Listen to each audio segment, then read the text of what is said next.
like to tell people a bit about what you do at Progressive Media? Sure, sure. So I help to run the podcast agency here. We help primarily business owners and entrepreneurs to plan, launch, produce, grow, and essentially monetize podcasts, or achieve tangible results, we like to call it. Fantastic. So today we're going to really get into it because we've only got 30 minutes and we've got a lot to talk about, right? So we've got 5 reasons Mm. that we're talking about today on why it's a great time to start a podcast.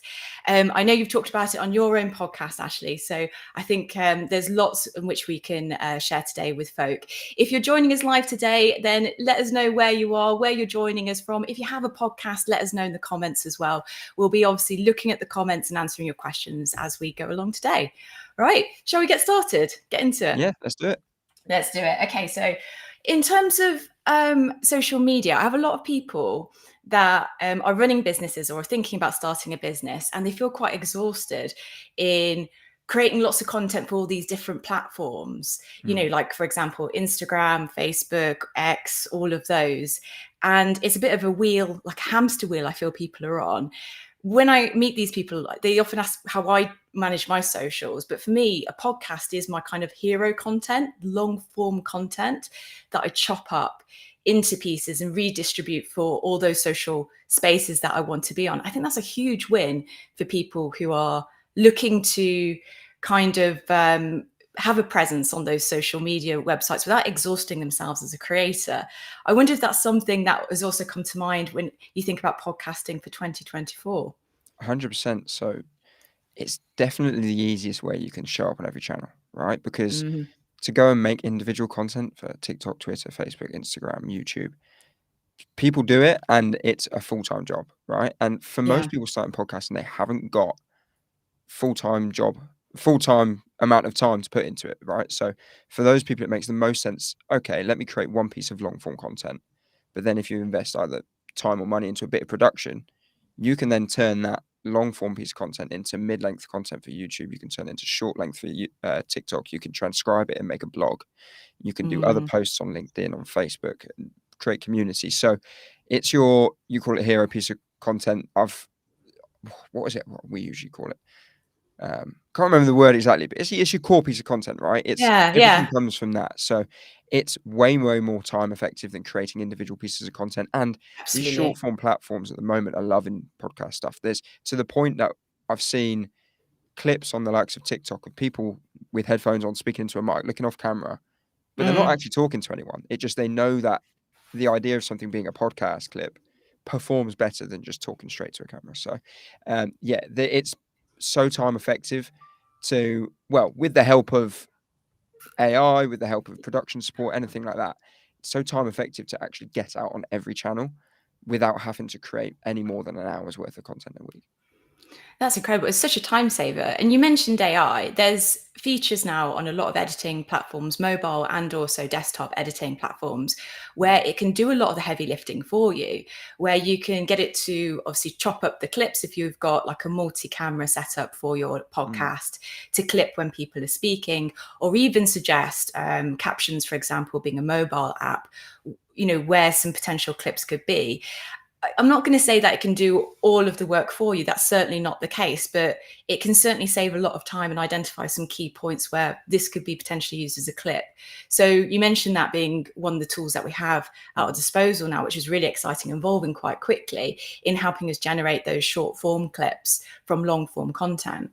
100%. It can take, like you say, the heavy lifting. It's important not to Yeah, rely on it entirely. And exactly. the reason for that is what used to be good is now standard because of AI, because of Hmm. the standard that AI has got to. That what was really good, AI has now made that, okay, that's standard, that's achievable.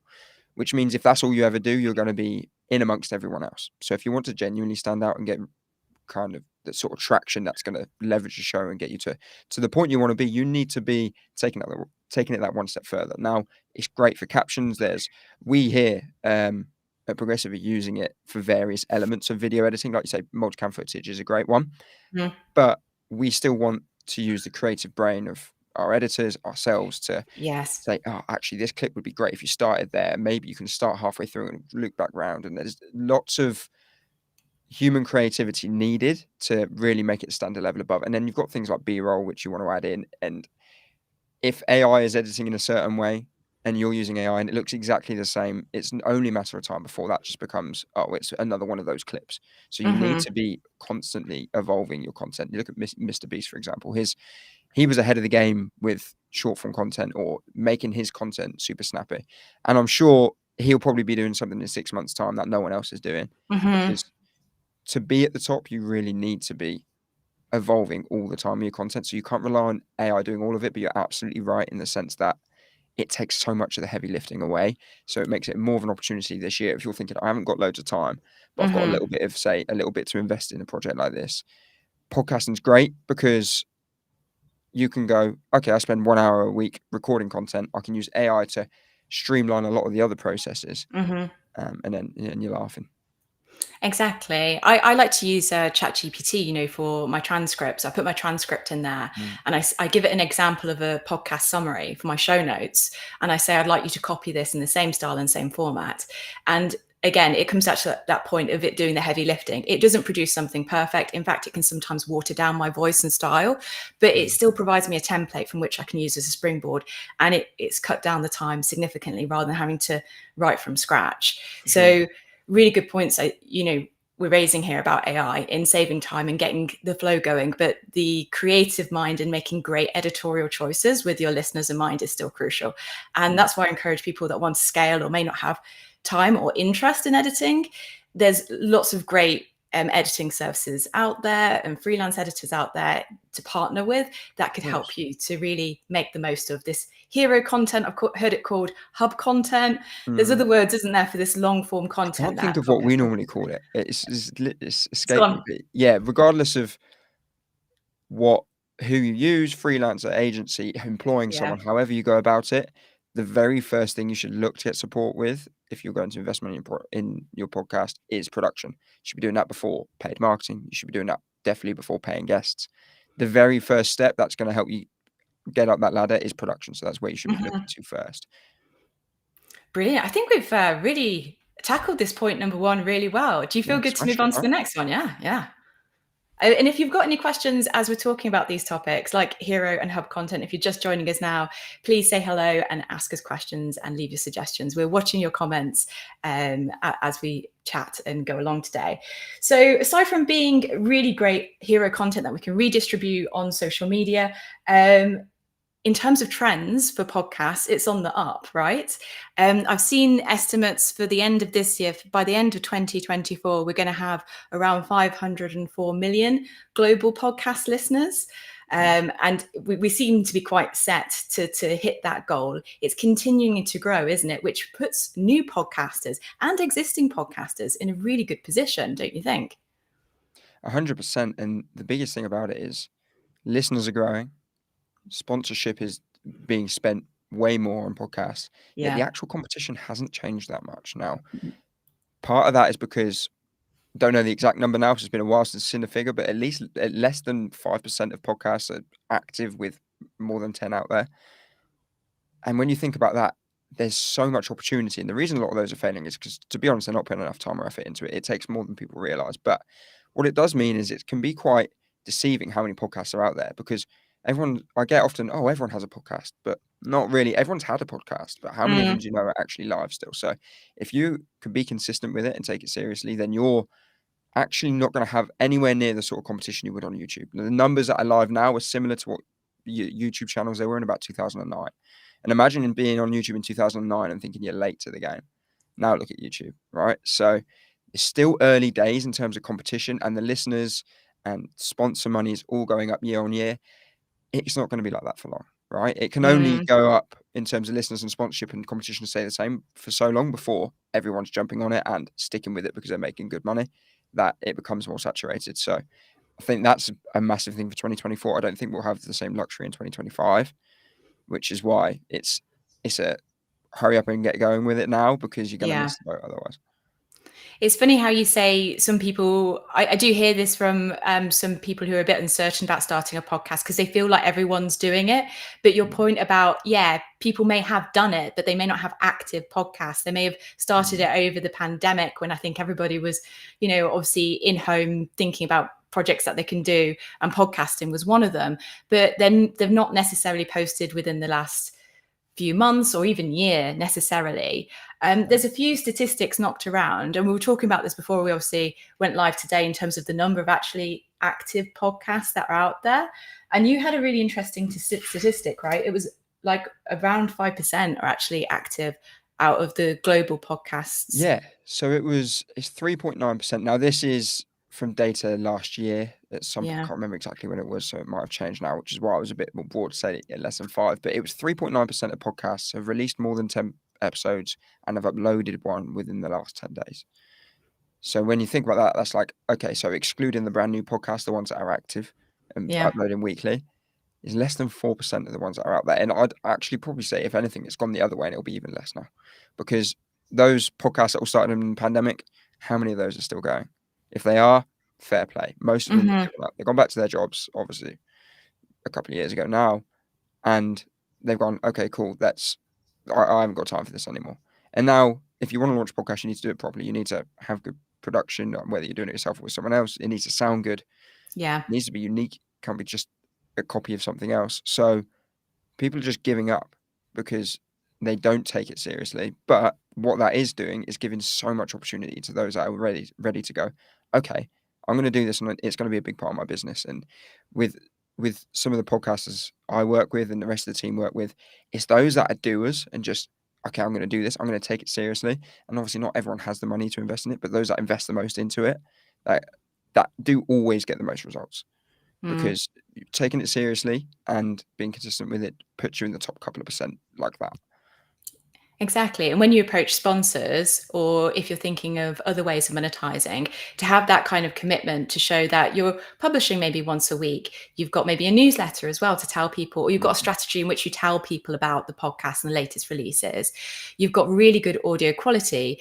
If I was a sponsor, or I do sponsor some things in some cases, I want to see that level of quality in order to part with my money. And I feel like as a podcaster as well, when I approach sponsors, they'll be looking for that as well.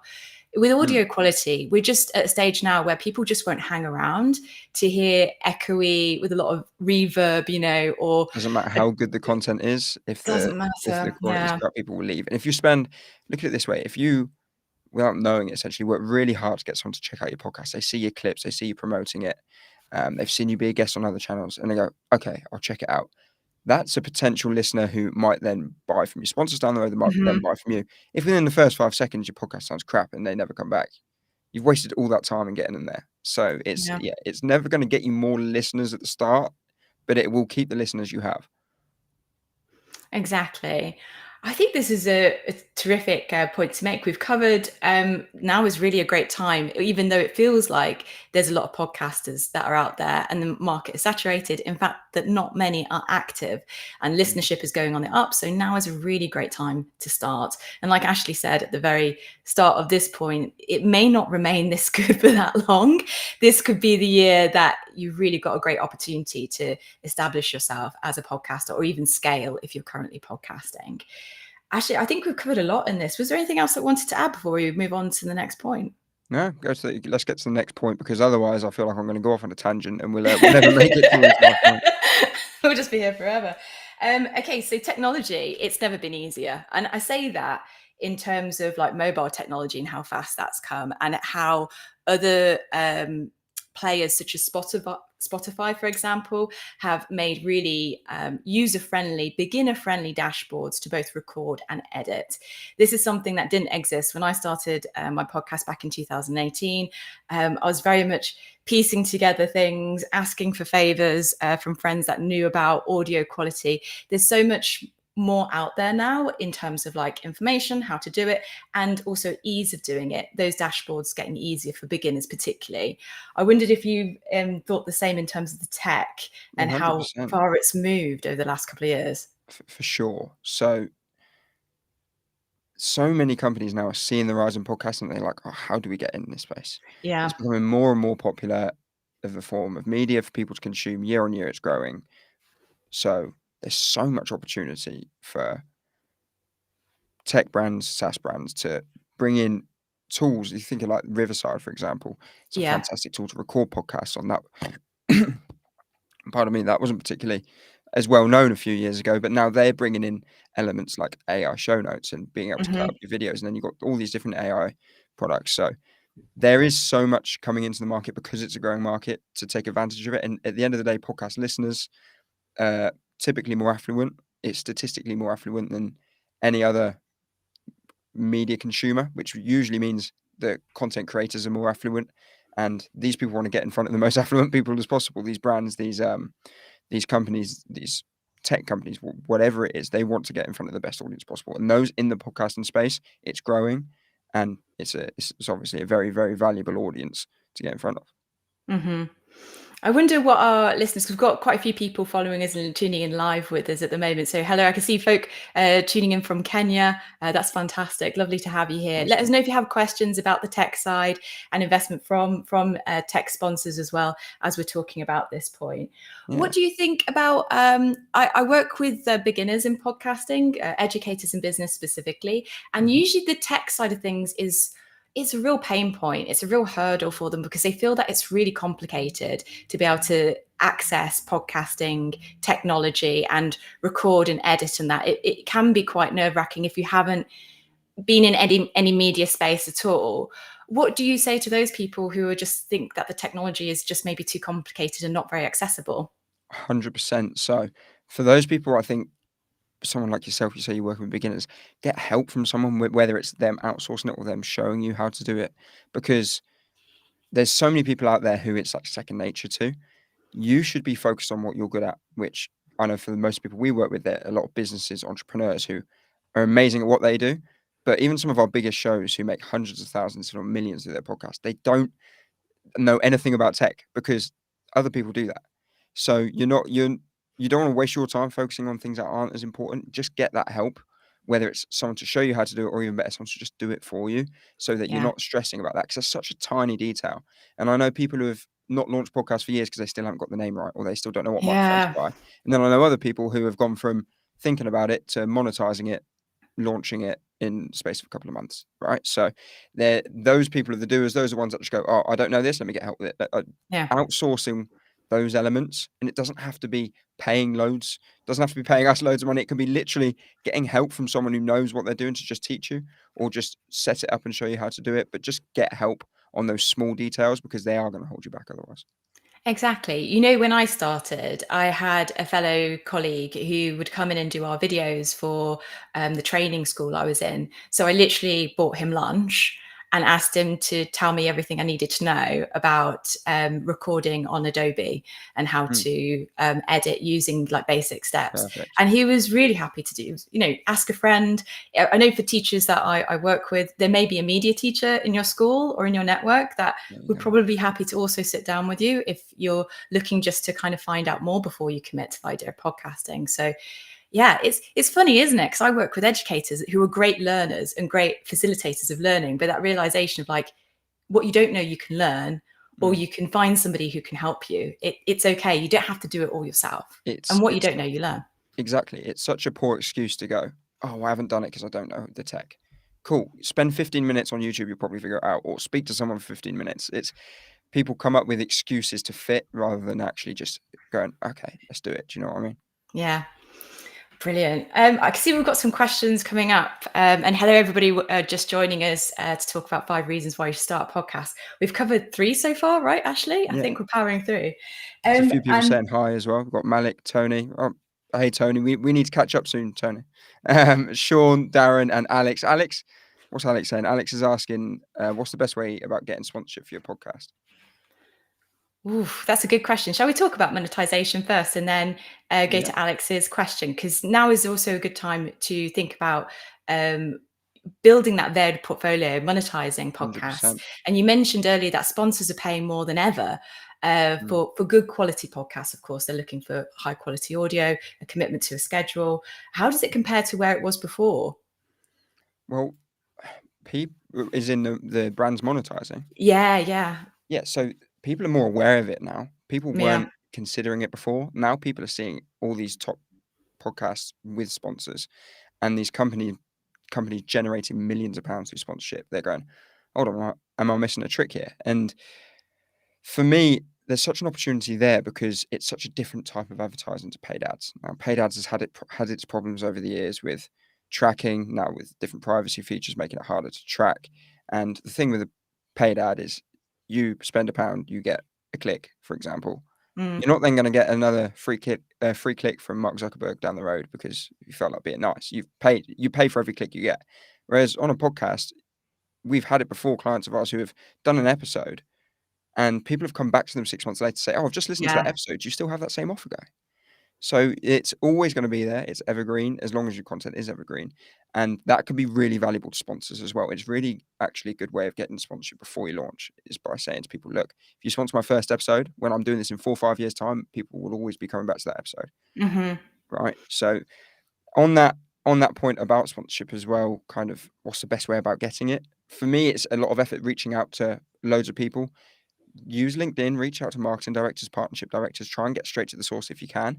But there's 3 key points for the sort of people you should try and approach, in my opinion, which is high profit margins, so expensive products with high profit margins, really high cost per acquisition, so companies that pay a lot to get people on board. You can often tell this by the sort of offers they do. Some Hmm. like certain banks will offer you hundreds and hundreds of pounds to join them. It's like, oh, they've got high cost per acquisition. And then high lifetime value of clients, people who renew year on year or pay monthly for something, or they have a lot of upsell opportunity. Those 3 make for the when you get brands that kind of fit those 3 check marks, they are really, really good for podcast sponsorship. SaaS companies are some of the best examples. So I know I've got clients of mine who've got thousands of pounds worth of SaaS companies sponsor Mm. thousands of pounds worth of sponsorship from SaaS companies before they've even released an episode, because Wow. those brands only need 1 or 2 conversions and it kind of to get in front of people for it to be worth it for them. So yeah, I've kind of gone off on a tangent a little bit there, but I hope I answered Alex's question. No, but I think that's the key point I'm taking away from that is to identify those key people, identify those key brands that do Mm. have those high offers and contact them. Don't be afraid to reach out to Yeah. them. I And think the thing that's is, even if you contact someone and they're not ready at that point, you've started a conversation. Maybe they're not going to exactly. sponsor you before you've launched, but in 6 months' time, when you've got 50,000 downloads, you say, "Hey, we've got loads of downloads now, and now you're interested." You've already had that first touch point with them. Exactly. I think it's important not to feel disheartened by a few no's. Like with Mm. anything you're doing in business, whether you're a podcaster or have a new offer out as a business owner myself, you will get a few no's, or some people say they're not ready yet. But that is still valuable, like you say, Ashley, because later down the line they may say, "Oh, you know what? You know something about podcasting. Can I ask you about this?" It could lead to further conversations. So 100%. it's a The case of more just no's, the going out better there. as well. Honestly, we have a kind of a private mastermind here where we have a go for the no, which is the idea of like reach I out to love so that. many people, try and aim to get as many no's as possible, because a no is a no for now, and it can open up other possibilities. I love that. And no for now, maybe a yes Mm. for later. But either way, Mhm. it's an interaction and connection to Of form. course. Lovely. Thanks, everybody. Thank you, Alex, for asking that question. That's super. And I can see that Tony was saying about the tech that we talked about earlier. That was the thing that held him back. So, yeah, I can relate to that hesitation that often people say about the technology. But like you said earlier, Ashley, there's people and ways in which we can learn podcasting so much easier now than 100%. ever before. I'm sure Tony won't mind me mentioning, but I spoke with her about a year ago, and then Yeah. caught up again a year later, and now she's looking to actually get started. So, like you say, some people just let little things hold them back, and then sometimes it's not the right time. But just having Yeah. those connections with people, and then the time was better a little bit later on. And now I'm excited for Tony's to get her podcast live. Let us know when that launches. I would love to listen and check it out. So all the best for that, Tony. Fantastic. And good morning from Chicago, Rebecca. It's very early your side. I appreciate you joining us. I hope you've got a hot coffee with you today. We've got one more point to talk about, haven't we, Ashley? I think we've covered the hero content, being able to use podcasts for our social media and get off that hamster wheel of creating so much content. We've talked about easier tech, the trend's going up in listenership. It's a great time to start, and the competition's low. The ways in which we can monetize, sponsors are paying more. And it's just a case of reaching out. There was one last point, and that was looking at my notes. Building the know, like, trust factor using podcasts, whether it's audio only or video. I was thinking about this because this relates to Daniel Priestley's work, where he talks about clients needing to spend at least 7 hours with you to get to know, like, and trust you before they even think about buying from you. And this really applies to those of you who are in business, educators in business or otherwise, who have products and services to share. Podcasts can be a really great way for potential clients to get to meet you and get to experience, like, and learn what you do, and you provide valuable content to them, and then they're already warm. So when you mention, oh, by the way, we've got that summit, for example, Ashley, that you've got coming up, or the podcast Pathfinder, for example, I have coming up, people are ready to hear from that. And it's so much easier to sell to a warm audience than doing, I hate doing cold call outs. It's really not my favorite thing. It feels super awkward. So it's so much easier to talk to people that are already hanging out, wanting to hear from you, don't you think? 100%. And you mentioned the 7 hours thing. I've also heard it said it's about 6 or 7 touch points with someone. If you imagine each episode is a touch point, you're having these touch points with potential clients without you even being there. So I've had it before where I've spoken to someone about maybe looking to help them with their podcast. I'm like, okay, maybe we'll see. And then the next time I speak to them, they've listened to 10 hours and 10 episodes worth of my content. And it's like they know me. And it's as though we've had 6 calls in between, because it really helps people. Well, people buy from people, right? They buy into you as a host. That's why there's brands out there that charge ridiculous amounts, because people buy into brands. You stick a certain logo on a t-shirt and it goes up tenfold in price. So if you can do that with your podcast, position yourself as an expert and really build those relationships, then you're laughing, because the business will come to you. You don't have to chase it. It's a very soft sell, but if you imagine being in a room, say you had 100 listeners, doesn't sound like a lot. If you imagine being in a room speaking to 100 people every week on stage. That's a lot of people, yeah. Those 100 people, your warmest leads for anything you have to sell.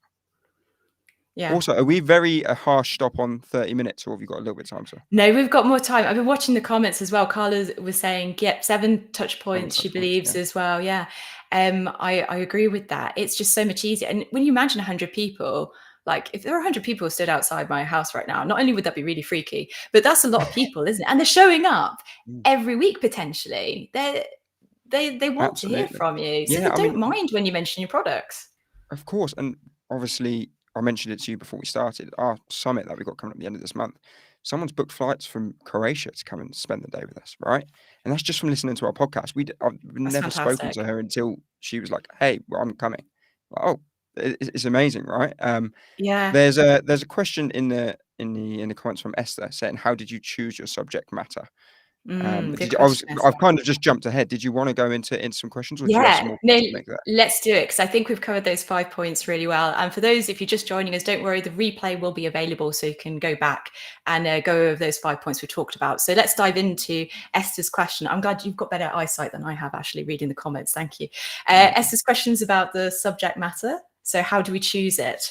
Oof, good question, because I think there's the temptation to copy what's already successful and to imitate. Like, imitation is the greatest compliment towards somebody, but it's not necessarily going to get you that far, right? No, absolutely. The biggest thing for me, and this is where every podcaster should start, is who is your listener? And if you have a product, who is your client? Because if you can identify your ideal client, so I'm going to do this from my point of view. My ideal client is someone who has a podcast looking to grow it and monetize it, or someone looking to start a podcast, right? So that's who I want my ideal listener to be with my podcast. So my podcast is the podcaster's podcast, a podcast for podcasters about podcasting, right? The idea is, if you're listening to my podcast, it's because you want to have a better podcast, or you're looking to start one, or you want to make money from your podcast. Those are my ideal client, because then when these people listen to me and my co-host Kane for hours and hours a week, or well, not necessarily hours and hours a week, because we only do 15-minute episodes usually, but hours and hours, they then become super warm leads. And the transition from there to then, when they go, okay, I want to pay someone to help me, they're probably going to pay the person they listen to every week. So you should make sure your ideal listener lines up with your ideal client if you have a product. If you don't, you just need Yeah. to identify who that listener is. The more niche and specific, the better. We Yeah. see niche shows typically get way more success than broad ones. So if you can be super unique, have your own something about your show which makes it different to others, then you're going to be at an advantage. And the other thing is it's got to be something you're passionate about. If you want to do it for a Yeah. year minimum without stopping, to start 52 episodes, could you turn up every week and talk about a subject 52 times? And then the last point, kind of referring to what I was saying about being niche, is if you imagine you have two podcasts, one's the business podcast and one's the business podcast for single mums in their 40s, and you're a single mum in your Mhm. 40s, you're going to be way more attracted to listen to that because it's like it's for you. You don't Mm. need to target this massive audience of everyone who has a business. You just need to get that small audience who want to specifically listen to your content, because there's going to be so much value in that. You don't need a massive audience. You just need the right audience. It's all who over how many. Yeah, who are you talking to? Don't try to please everyone. Just try and imagine. When I'm creating content or working with clients, like new podcasters, I get them to kind of draw and imagine who they're speaking to, like literally try and visualize that person, create that avatar. And so you can more easily imagine talking to them, and the content feels more natural as well because you have that person that you're imagining sat across the table from you when you're recording. It just 100%. flows a lot better, doesn't it? It makes you sound more authentic and relatable as a result. I will Sure. say, picking a niche can be quite tricky, no matter what you're doing, if you're doing podcasting or starting a business. For those who are still a bit unsure, I would say just start moving forward. Creating will help you, and feedback from listeners will help you to identify what's working and what's not. So rather than hold back and not publish anything at all, or delay for Oh a yeah. year before you publish anything, Mhm. get out there, talk to people, talk to who you think your ideal listener could be, create a few episodes, talk to those people again, and that the doing will help you, the activity will help you to get really precise. I found that particularly this 100%. year past with my business, I was able to really get specific once I started working with people. I had like a few epiphany moments that really helped me to get comfortable, because it can feel a bit uncomfortable. Really getting specific, because at first you can think like, oh, are there enough people that are going to listen to this? But they will. It just can feel a bit awkward to get that specific initially. Yeah, it can. And I mean, kind of relating to that, Martin's just asked a question in the comments saying, is it a good idea to start broad and niche down later? If being more broad means you get started, then do it. Yeah. If Yeah. you're a doer anyway and you have the option to be more niche, it's actually better to flip it. And we've done it a few times where someone starts niche and then gets more broad. So if you Mm. start with a really specific audience, serve that audience, get as big a percentage of that audience to listen to as possible, and then you can start to expand. So, for example, with our podcast, we're at 150 episodes, exactly 150 episodes into a podcast about podcasting. Mhm. We still manage to find content, mostly new content to talk about every week. When it gets to the point that we feel like we've exhausted everything, we'll probably expand to more general content creation, start talking about Mm. TikTok, start talking about written content, start maybe bringing sales into it. So we'll probably go from a podcast purely about podcasting to about content creation. And that'll be a better step than starting with content creation, then going to podcasting, because Yeah. then all of a sudden you alienate everyone. But if you start broad with content creation, someone's listening for that TikTok episode, the next episode's about YouTube, or the next episode's about blogs, they're not interested. Whereas we know Yeah. every single person that listens to our podcast is interested in podcasting. So it's a way better to start niche and get broad as you grow. Kind of earn the chance to be broad. Mhm. You've got to earn the chance to be broad if possible. So the more niche, the better when starting. But then as you succeed, that opportunity does come to be more broad. Yeah, there's flexibility. It's always a creative process, isn't it? You grow and you evolve as you listen to the feedback you're getting. You look at the analytics that can inform the decisions you make. And like, oh, this topic seems to be quite popular. It's trending at the moment. I'll try this, see how it goes, and you can experiment. I don't do the same thing in every episode necessarily. I'm always like tweaking something, trying something to make it just a little bit better, a little bit more relevant to the people who are tuning in. So it's very much a moving, I feel like, yeah, it evolves. It's a creative process, isn't it, Of really? course, Podcasting. 100%, 100%. You, There's another question from Jane. By the way, if anyone has any more questions, now's the time to put it in. yeah, Otherwise, you yeah. won't get them answered. Jane says, do any editing softwares have better AI editing support than others? Let you lead the way on that one. Ooh, it depends on what you're using. So I use Adobe, and Adobe does have some really good tools in there. Do I use AI on Adobe? Not so much. I think once you learn the shortcuts, I do my own editing. So when I'm making those decisions, when I'm editing my podcast content, knowing the shortcuts saves me loads of time. So I mean, yeah, that's what I use. I know there's others out there, like I mentioned earlier, the mobile app Captions. I've used the AI on there, so I'm only going to talk about things I've used because I don't want to speculate about things I haven't used, because that's not fair on the companies.